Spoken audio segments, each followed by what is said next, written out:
اچھا، آپ لوگوں نے وہ کچھ لوگ دیکھے ہیں جو اپنے گھر میں نظر ڈالنے کی بجائے دوسروں کے گھروں میں نظر زیادہ رکھتے ہیں؟ مجھے آج کل ایسے لوگ مل رہے ہیں. خیر، میں نے یہ کہنا تھا کہ آج میرا دل کر رہا تھا بولنے کا، تو میں نے کہا چلو بول لیتے ہیں.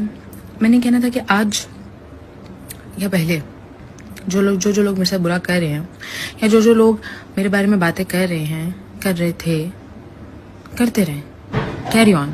کیونکہ جو یہ اب مناہل ہے نا، اس کو کوئی گھنٹہ فرق نہیں پڑتا کسی کے بولنے سے، کسی کے چاہنے سے، کسی کے نفرت کرنے سے، کسی کے پیچھے مطلب بیک پہ اس کے بھونکنے سے. مجھے کوئی فرق نہیں پڑتا. کیوں؟ کیونکہ میں جس جگہ سے ہو کے آ گئی ہوں، ٹھیک ہے، میں بڑے سکون میں. ٹھیک ہے، آپ لوگوں کے جیسا کہنا ہے کہ 2 نمبر ہے، گھٹیا ہے، یہ ہے، وہ ہے، اس لیے تو اللہ تعالیٰ نے مجھے اپنے گھر بلایا ہے نا. یہ سب ہونے کے باوجود بھی اللہ نے اپنے گھر بلایا ہے نا. اگر میں یہی سب ہوں تو اللہ نے اپنے گھر مجھے بلایا کیوں ہے؟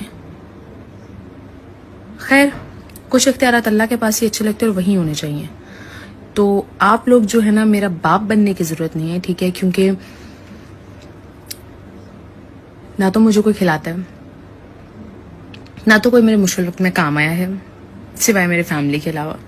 تو میرا باپ بننے کی ضرورت نہیں ہے، ٹھیک ہے. مجھے آپ لوگوں سے کوئی فرق نہیں پڑتا کون مجھے کیا جج کر رہا ہے، اور کوئی